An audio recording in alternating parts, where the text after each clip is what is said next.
Selamat datang di sesi bedah materi kita hari ini. Senang sekali Anda bisa meluangkan waktu untuk bergabung bersama kami. Ya, selamat bergabung semuanya. Dalam eksplorasi mendalam kali ini, kita mau membongkar sebuah topik yang kalau dilihat di atas kertas sih mungkin terdengar sangat akademis ya. Sangat teoretis biasanya. Betul, tapi sesungguhnya ini adalah mesin di balik bagaimana kita memahami pola dunia di sekitar kita. Tepat. Nah, di hadapan kita saat ini sudah ada setumpuk catatan kuliah dari modul SLSP 5401, ini minggu ke-10, yang membahas tentang analisis data kualitatif. Materi yang cukup padat. Sangat padat. Materi utamanya ini disusun oleh Dr. Shehin Katipoy Rambil, dan kita juga dapat bonus perspektif tambahan dari catatan Sharon Staines. Ya, dua sumber yang saling melengkapi. Jadi misi eksplorasi kita hari ini adalah kita mau menerjemahkan tumpukan konsep metodologi ini menjadi wawasan praktis yang bisa Anda pahami dan langsung Anda terapkan. Nah, mungkin Anda yang mendengarkan bertanya-tanya ya, mengapa sih Anda harus peduli dengan materi ini? Iya, kenapa ini penting? Coba bayangkan sejenak lanskap kehidupan kita sehari-hari. Kita ini kan secara konstan dibanjiri oleh informasi. Dan wujud informasi ini sangat berantakan. Betul, tidak terstruktur ya. Sama sekali tidak. Mulai dari obrolan panjang di kafe, ratusan ulasan pelanggan di aplikasi belanja, wawancara mendalam, sampai rentetan opini di media sosial. Semuanya berserakan. Iya. Dan semua itu adalah data kualitatif. Wujudnya bukan angka rapi yang tinggal dimasukkan ke tabel Excel, melainkan teks mentah, penuh emosi, dan seringkali sangat kontradiktif. Lalu peran kita di sini? Kemampuan untuk mengambil teks yang kacau tersebut, menstrukturnya, lalu mengekstraksi makna utuh darinya, itu bukan sekedar syarat lulus untuk mahasiswa yang sedang menulis disertasi. Bukan cuma buat orang akademik ya? Bukan. Ini adalah kemampuan esensial untuk membedah bagaimana manusia itu sebenarnya berpikir dan bertindak. Menarik sekali. Nah, untuk mencegah kita tersesat dalam labirin teori hari ini, kita butuh sebuah kompas. Setuju, kita butuh jangkar. Ya, jangkar. Kita akan menggunakan satu kutipan tunggal dari seorang peserta penelitian. Kutipan ini akan terus kita pakai. Sebagai bahan uji coba kita ya. Betul. Kita akan membedah 3 kalimat pendek ini berkali-kali dari berbagai sudut pandang yang berbeda untuk melihat bagaimana teori-teori ini bekerja di dunia nyata. Boleh dibacakan kutipannya? Boleh. Kutipannya berbunyi seperti ini. Ketika saya masuk ke ruang seminar, semua orang berbalik menatap saya. Saya sadar saya adalah satu-satunya mahasiswa kulit berwarna. Saya langsung merasa salah tempat. Oke, itu adalah spesimen data yang sangat-sangat kaya. Sangat emosional juga. Tentu. Tapi perlu digarisbawahi sejak awal bagi Anda yang mendengarkan.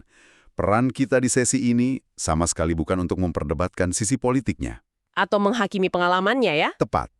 Peran kita, dan juga peran setiap analis kualitatif yang handal, adalah memperlakukan kutipan ini murni sebagai material observasi. Objektif. Harus objektif. Kita akan menerapkan berbagai lensa analitis untuk melihat bagaimana alat yang berbeda bisa menggali lapisan wawasan yang berbeda pula dari teks yang sama persis. Oke, mari kita urai ini. Konsep pertama yang paling sering muncul di halaman-halaman awal catatan ini adalah sesuatu yang disebut coding. Nah, ini krusial. Dan agar tidak ada kebingungan, terutama bagi Anda yang mungkin terbiasa dengan dunia teknologi, kita harus perjelas dulu. Ini tidak ada hubungannya dengan komputer. Sama sekali tidak ada. Ini bukan soal mengetik bahasa pemrograman seperti Python atau Java, kan? Bukan itu. Jadi, dalam ekosistem teks kualitatif ini, apa sebenarnya wujud dari coding itu? Gini, bayangkan Anda punya sebuah buku tebal, penuh dengan informasi penting. Lalu Anda mulai mengambil sticky notes yang berwarna-warni itu dan menempelkannya di margin halaman. Untuk menandai gagasan utamanya. Persis, itulah esensi dasarnya. Coding adalah proses memberikan label atau nama pada segmen data tertentu yang menarik perhatian penelitian Anda. Seperti memberi stabilo dan catatan kecil? Betul. Ini adalah jembatan yang mengubah lautan teks mentah menjadi serangkaian kategori yang terorganisir. Anda memecah paragraf menjadi potongan-potongan kecil yang punya makna spesifik. Berarti ketika kita sudah selesai menempelkan semua label atau sticky notes itu, kita sudah selesai melakukan analisis. Oh, tidak. Disinilah Dr. Shehin memberikan peringatan yang sangat tegas di catatannya. Peringatan seperti apa? Coding itu mengorganisir data. Dia membantu Anda menyusun tema. Tetapi proses menempelkan label itu bukanlah analisis. Bukan analisis, Iya. berarti baru... Baru tahap persiapan. Analisis sesungguhnya adalah apa yang Anda putuskan untuk lakukan dengan tumpukan label tersebut setelah semuanya terkumpul. Ah, saya paham. Tapi sebelum kita melangkah sejauh itu, ada satu pertanyaan mendasar sih. Dari mana asal nama-nama label tersebut? Ini pertanyaan bagus. Catatan ini membaginya menjadi 3 pendekatan. Pendekatan pertama disebut induktif atau bottom up. Ya, dari bawah ke atas. Dari namanya, terdengar seperti kita memulai dari bawah, langsung dari tanah. Apakah ini berarti kita membiarkan teks itu sendiri yang mendikte apa nama labelnya? Persis seperti itu. Anda membiarkan data yang berbicara tanpa intervensi. Anda tidak membaca teks dengan membawa asumsi atau teori dari luar. Jadi kalau kita lihat kutipan jangkar kita tadi, pendekatan induktif ini akan mengambil petunjuk langsung dari mahasiswanya. Betul.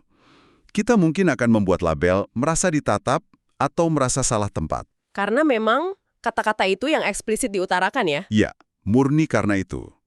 Pendekatan ini sangat brilian kalau Anda meneliti fenomena yang sangat baru dan Anda ingin suara peserta menjadi kompas utama Anda. Oke, lalu ada kebalikannya, yaitu pendekatan deduktif atau top-down. Ini dari atas ke bawah.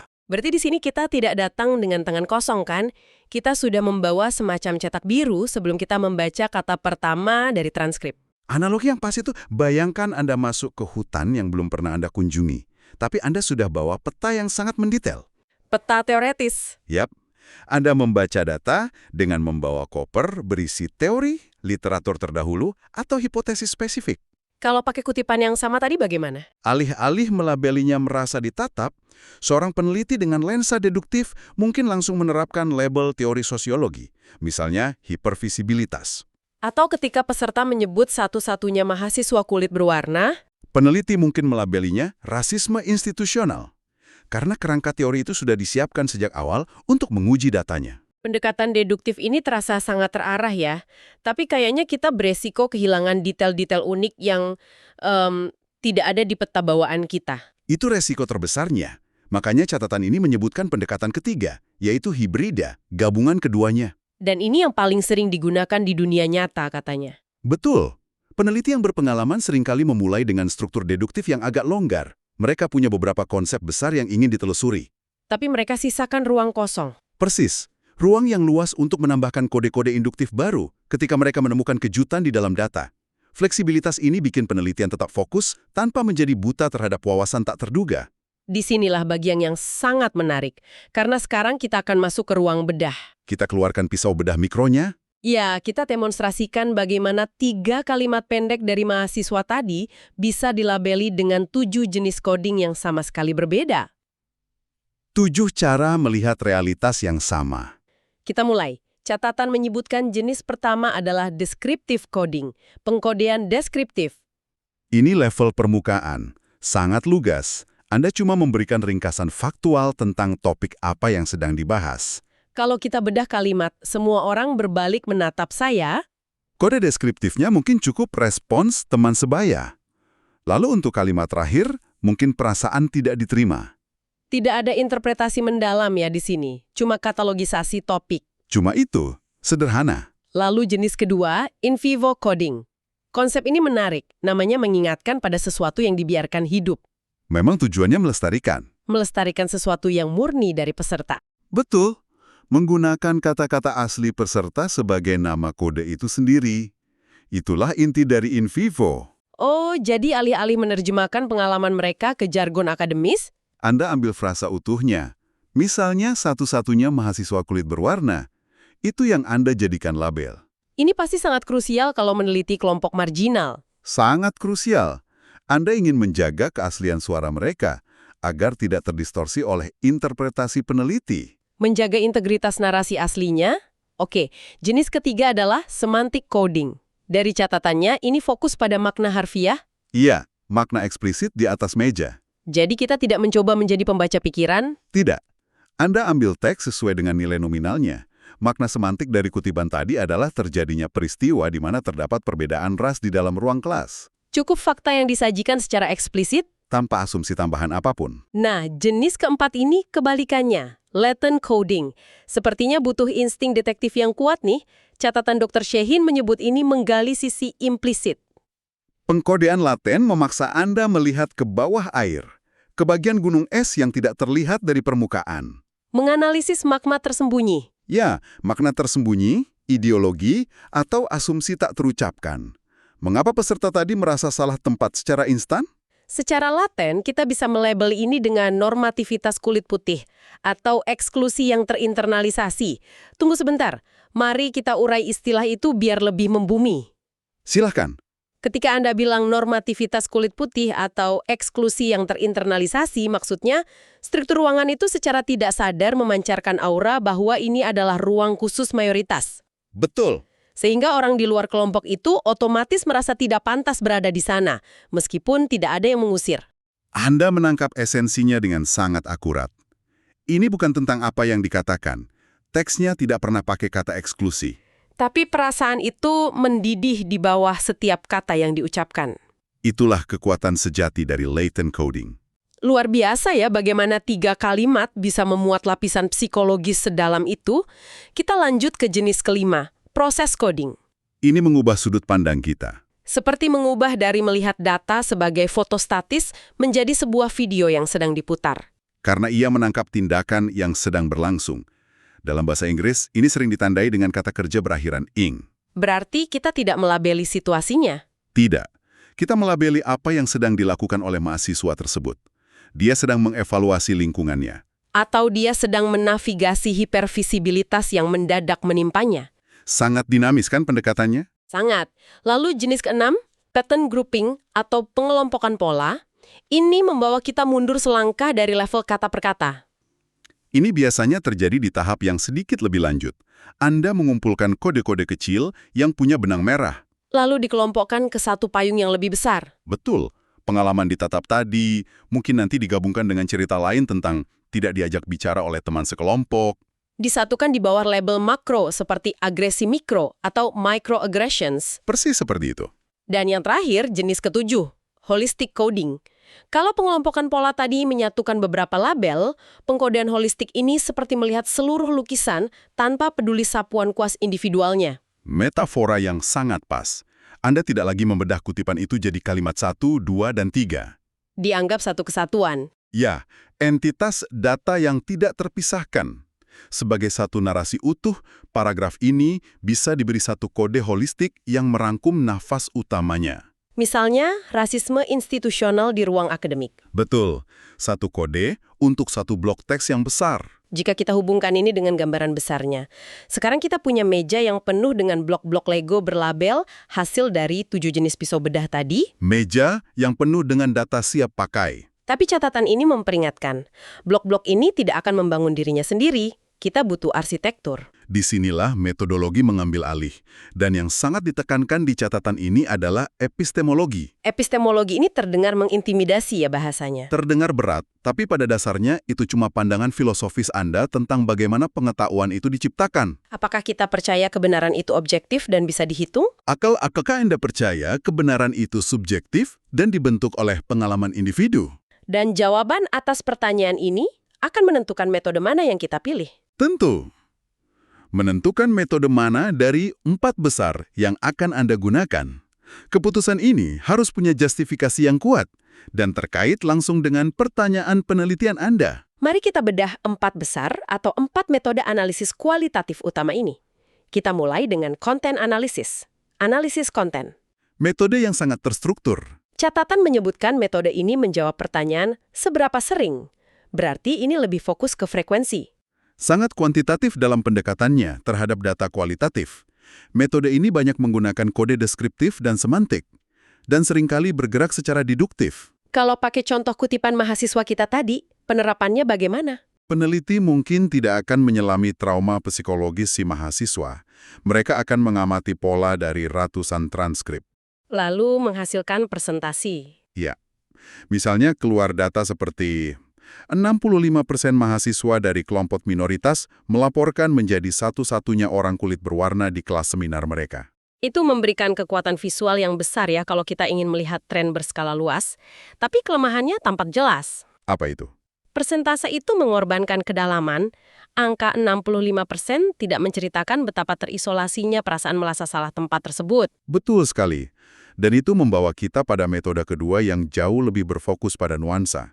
Thematic analysis, atau analisis tematik. Ini bukan tentang menghitung kemunculan kata lagi. Bukan, ini mencari pola makna yang kita sebut tema yang melintasi seluruh dataset. Catatan Dr. Sheehan sangat menyoroti pendekatan refleksif 6 fase dari Brown dan Clark yang mendominasi metode ini. Mari kita jalani fase-fase tersebut satu persatu agar pendengar bisa melihat mekanismenya. Fase pertama adalah familiarisasi. Ya, berkenalan dengan data. Kita tidak langsung melompat untuk melabeli ya. Kita baca, dan baca terus transkripnya sampai merasa mengenal partisipan secara personal. Lalu masuk ke fase kedua, membuat kode awal. Disinilah lego-lego label yang kita bahas tadi mulai diciptakan dari teks. Berlanjut ke fase ketiga, menghasilkan tema. Kita menyusun kode yang berserakan tadi menjadi kandidat tema yang lebih besar. Kemudian fase keempat, meninjau tema tersebut terhadap data awal Anda. Ini evaluasi ya. Sangat kritis. Anda harus bertanya, apakah tema yang saya buat ini benar-benar mewakili apa yang dikatakan oleh data? Atau saya cuma melihat apa yang ingin saya lihat? Tunggu dulu. Disinilah letak keraguan saya. Kalau kita yang mengelompokkan dan menamai tema-tema ini, bukankah proses ini sangat rentan terhadap subjektivitas? Sangat rentan. Dua peneliti bisa saja baca transkrip yang sama persis, tapi keluar dengan tema yang sepenuhnya berbeda berdasarkan latar belakang mereka sendiri. Apakah ini tidak melanggar prinsip keandalan ilmiah? Anda baru saja menyentuh titik kelemahan paling fundamental dari analisis tematik.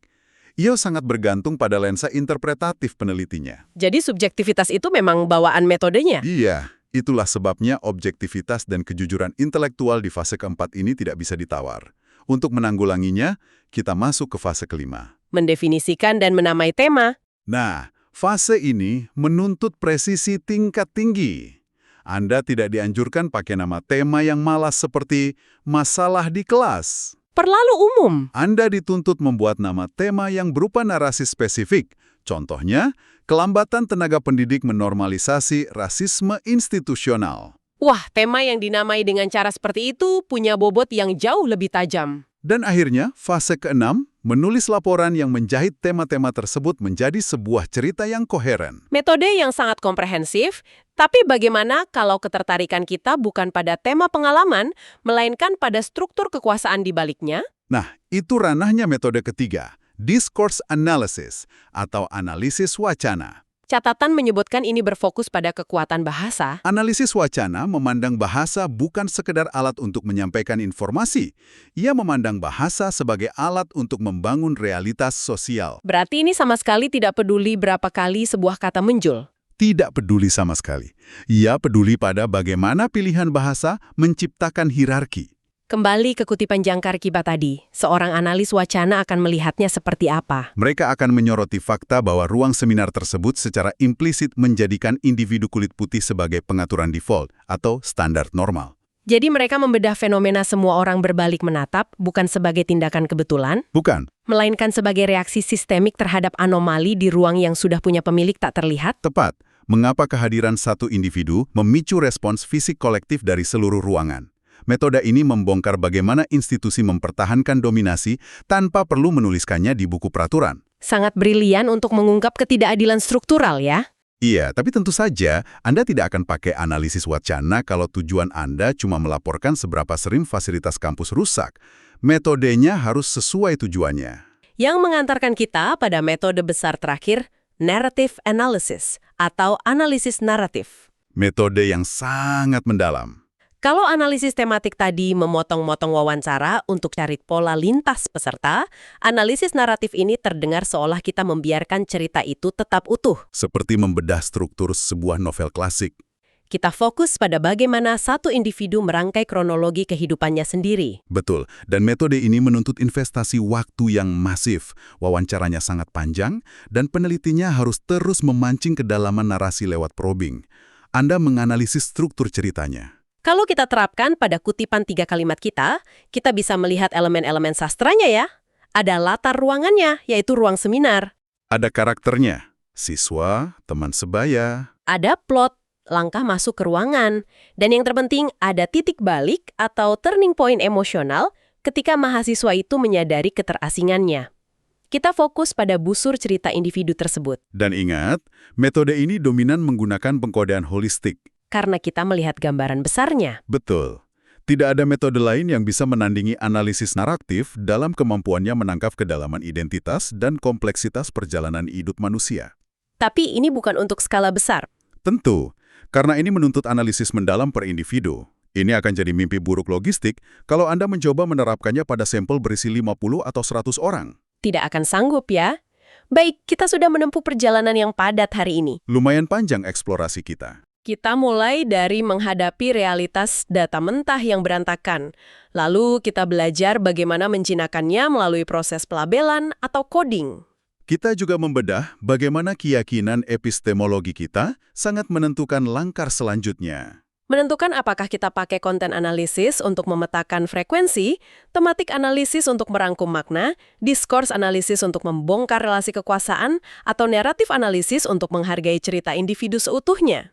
Nah, bagi Anda yang saat ini sedang merancang penelitian atau tugas analisis sendiri, Dr. Shehen punya satu catatan praktis untuk minggu depan. Oh ya, beliau akan mengunggah contoh esai ya? Betul, contoh esai yang bagus untuk setiap metode ini. Tapi beliau mengingatkan, gunakan itu murni sebagai inspirasi mekanis saja. Jangan sampai menyalin polanya. Jangan biarkan contoh tersebut mendikte atau membatasi cara Anda melihat data Anda sendiri. Instrumen analisis kualitatif yang paling canggih itu bukan perangkat lunak komputer. Tapi pikiran kritis kita sendiri. Tepat sekali. Sebuah pengingat yang sangat kuat. Memang tidak ada dua pikiran yang memproses realitas dengan cara yang identik. Nah, sebagai penutup eksplorasi mendalam kita hari ini, saya ingin meninggalkan Anda dengan satu pemikiran. Sesuatu untuk direnungkan.